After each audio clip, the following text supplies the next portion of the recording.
Did you know that Volition, the studio behind Red Faction and Saints Row, spent hundreds of thousands of dollars making a PS2 Batman stealth project, but it never saw the light of day?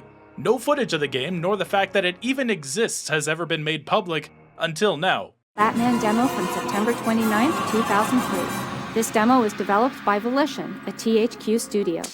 Volition was hoping to attach it to an upcoming Batman movie, but unfortunately, things just didn't work out. In this video, we'll show off the demo, but that's not all. We also have some documents for a Zelda-style Crash Bandicoot that never was, and we've got some new info on PS2 classics that did come out, like Final Fantasy and Metal Gear Solid. More on those later, but first, the Batman demo.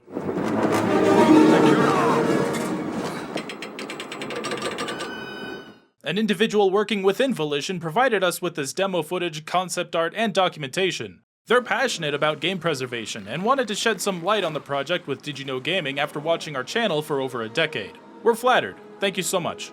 For obvious reasons, this person wanted to remain anonymous. According to the documents they supplied, the demo was put together from the bones of an even earlier project called Underground, which had earlier gotten cancelled by their publisher THQ.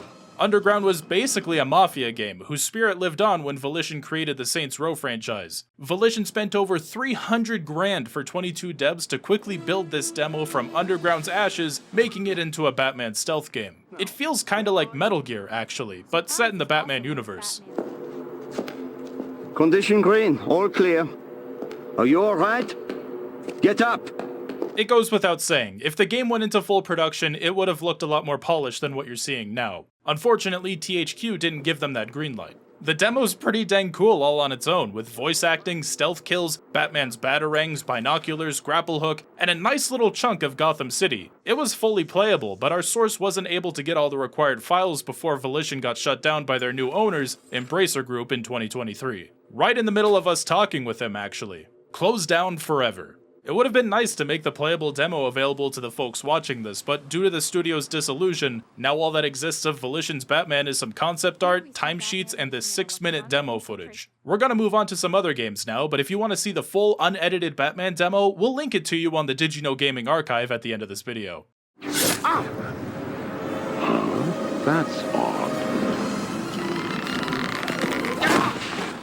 Next up, we've got lots of new info on the Crash Bandicoot game Cortex Chaos, which would have been a follow-up to Crash Twinsanity on the PS2. Twinsanity got middling reviews from professional reviewers, but if Metacritic's anything to go by, players themselves thought it was as good as the original trilogy. After Traveler's Tales Oxford finished development on Twinsanity, they pitched a follow-up called Cortex Chaos to their publishers at Vivendi Universal. We'll showcase some concept art and pages from the pitch alongside some developer testimony. We spoke with the project's creative director, Paul Gardner, who told us we only had a few weeks to put the pitch together, but coming off the back of Twinsanity, we really knew the characters and the tone, and production tools, well, so it all came together pretty quickly.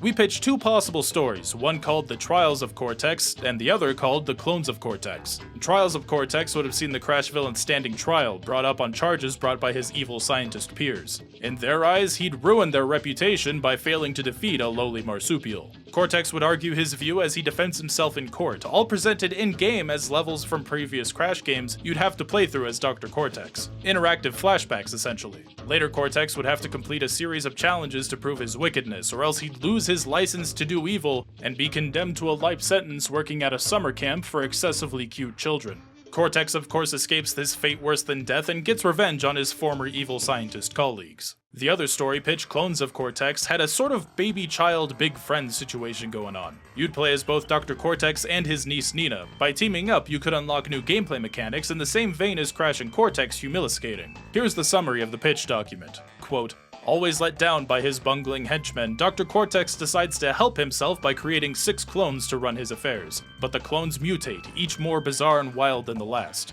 When his creations take over the laboratory, the hapless scientist and his niece Nina must use all their cunning and guile to defeat each of the boss clones and recapture the castle. Delving a bit deeper, Paul Gardner told us that the main new mechanic was Cortex spawning mini clones of himself called duplets. You'd herd them around like lemmings. For example, by blowing one up, the other terrified duplets would run away in the opposite direction. You'd need to get them to the other end of an area to trigger a mechanism so that Cortex could teleport there and progress further into the level.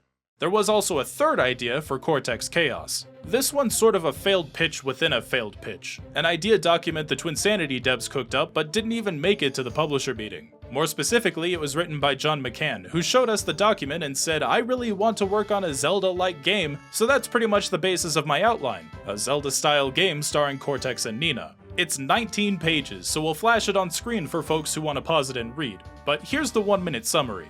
Dr. Cortex's laboratory serves as the hub world. It starts off pretty empty because all of his world domination equipment has been stolen, but over the course of the game, he builds that lab back up, filling it with exciting machines and furniture, and new areas of the lab will open up to be explored.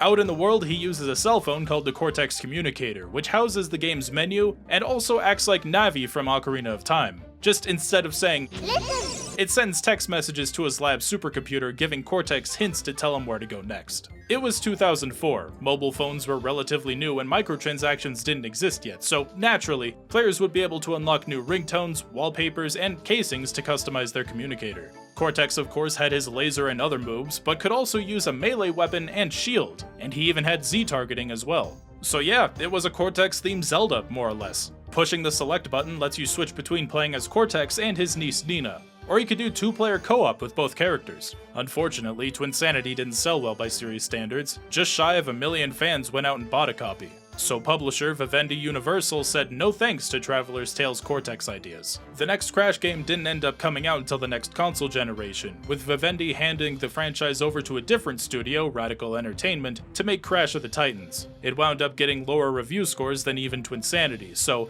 no offense to the devs, but maybe things would have worked out better for the publisher if they had just greenlit Cortex Chaos from the start. It's hard to say for sure since they never released the total sales figures for Titans, but the fact that they didn't usually doesn't bode well. Thank you, Crash. My powers were useless against them.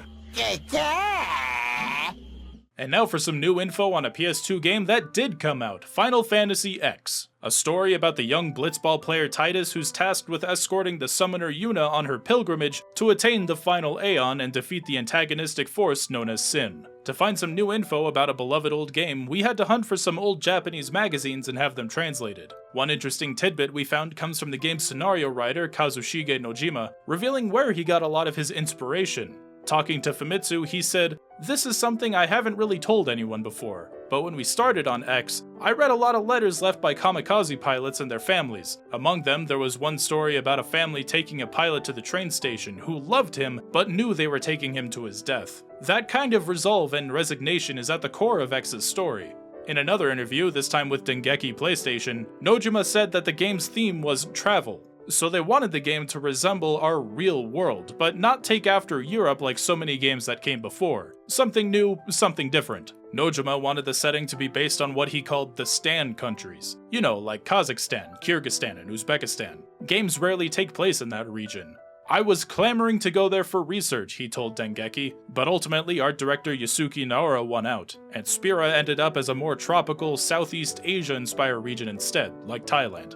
Once the devs settled on that more islandy backdrop, they needed to figure out how to get the game's protagonist in the water. Producer Yoshinori Kitase told Famitsu magazine, "So at first Tidus's job was an underwater plumber. I envisioned him as a diver on the seafloor or something, and he'd fix the pipes," he laughs. So originally, instead of a blitzball sports minigame, the player would have gone on missions where Tidus dives down and fixes pipes. Eventually they decided that a plumber wouldn't make for a good hero. Not big Super Mario fans, we guess. So they changed Tidus into an underwater athlete. The overalls in his final design, though, are leftover from that early character archetype.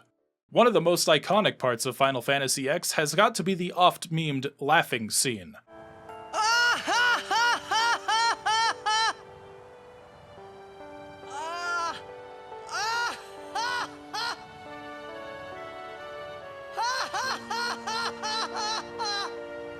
You probably shouldn't laugh anymore. According to Nojima, that memorable scene was based on his high school drama club. Him and the other drama kids would climb up to the school's roof and ha ha ha out into the open air. Another idea that fell by the wayside was internet functionality. In fact, every time you load up your PS2 save file, you're smacked right in the face with the Play Online branding, a testament to how close these features got to making it into the final game. In another issue of Famitsu, executive producer Sakaguchi explains how it might have worked. That players could trade rare items with each other or just straight up sell them on the server. Play Online would also provide tricks and tips, like revealing where rare swords are hidden in the game world. And it was 2001, so of course you could exchange information with other players, send and receive emails, and listen to music with the power of the internet. Ultimately, all the online features got cut and mostly repurposed for Final Fantasy XI instead. But 11 had an interesting cut feature as well, playing in arcades. 11 was released on PlayStation 2 and PC, but before release, Sakaguchi said the game's save data will be stored on a server, so you could play from anywhere. For example, you could play on PS2 at home and then on your PC when you get to work. Then stop by an arcade on your way home and play for 3 minutes for 100 yen. It's true! I'm telling you, it's true! Unfortunately, it wasn't true. You might think that kind of setup could only work in Japan, but some rare promo footage does exist showing Americans playing 11 at an arcade.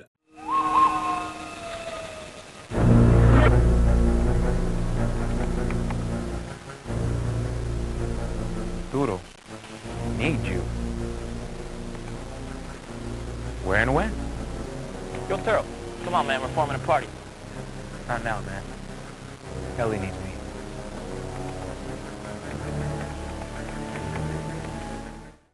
So it seems they originally wanted to bring it stateside as well, but Final Fantasy XI Arcade never became a reality, even in Japan. Another PS2 classic, Metal Gear Solid 2 Sons of Liberty, was also hard to find new info for. That's partly our own fault, to be honest. Mega popular titles tend to have everything already dug up, but the game's director, Hideo Kojima, did write a development diary that's never been translated before. Well, not in full, anyway. A few facts here and there have been released to the English-speaking world, but most of it hasn't. We looked through all of it, and there's some excerpts we found interesting. In the first Metal Gear Solid, Snake gets tortured and then remains shirtless for a little while until he finds a box with all of his supplies and gets his clothes back on. For the sequel, Kojima wanted to do something similar, but this time pull the rug out from the fans' expectations. In his diary, he said, "Just like in the last game, I'll put a cardboard box next to Raiden when he's naked. Veteran players will grab it and expect to get their equipment back, then Raiden will disappear into the shadows of the torture room, but when he comes back out, he's still completely naked, but has that cardboard box around his waist. Then he'd run around wearing nothing but a box for a while." Kojima thought it would be hilarious, but it was a little difficult from a technical standpoint, so he put it on the back burner, then never came back to it. So in the final game, Raiden just stays naked. Another interesting fact is that Olga was originally supposed to commit suicide by the end of the game. You might remember her Spetsnaz knife, which had a single bullet inside. Not too shabby, is it? New York, I mean. That's the bullet she would have used to do the deed, but the script got revised to have her murdered by Solidus instead. Kojima also mentions Arsenal gear was going to be a giant turtle, but in the final release it ended up being more like a manta ray. Here's probably the weirdest excerpt. In the final game, there's a part where Raiden swims underwater with Emma Emmerich. Nothing too unusual happens, but while they're underwater, Kojima originally wanted blood seeping out of Emma's crotch. When they surface, Raiden would ask, "Where are you hurt?" And Emma would blush and say, "I'm fine." Later in the story, Emma is fatally stabbed by Vamp. Raiden's audibly concerned with how much blood she's losing, and then she'd look up and say, "I'm fine, it's just my period," then let out her final breath. Those would have been her dying words, but Kojima's team all hated the idea, so all those menstrual gags got cut out. Kojima's diary also includes a weird unused idea for Zone of the Enders, a space robot game he was making around the same time. He said, "The cockpits are located in the waist, so I'll call them dick seats, and they'll get erect when the robots use special moves. I want it to be slang in this world to say, 'Aim for the enemy's dick!' That, didn't make it in either." We're currently having the diary fully translated, which is almost 100 pages long converted into English, and we'll cover all the highlights in an upcoming Metal Gear video, so subscribe if you don't want to miss it. If you're looking for something to watch right now though, did you know that Square Enix's original proposal for Kingdom Hearts was to have characters to use chainsaws as weapons? Yeah, Disney did not like that. For 2 full hours of more PS2 facts, click the video on screen. Special thanks to our translators Jacob, Fusionx, and Nima Zeighami for Consultation, and all of the devs who are willing to talk to us, especially the one who leaked us that Batman demo. And of course, thank you for watching. I've been that Trav guy, first time voicing over for DidYouKnowGaming, hopefully not the last. If you like weird PS2 things, I did a whole video talking about the weird Half-Life port for the PS2. Did you know that version had a full 2-player co-op campaign? It's worth a watch. Anyways, see you next time.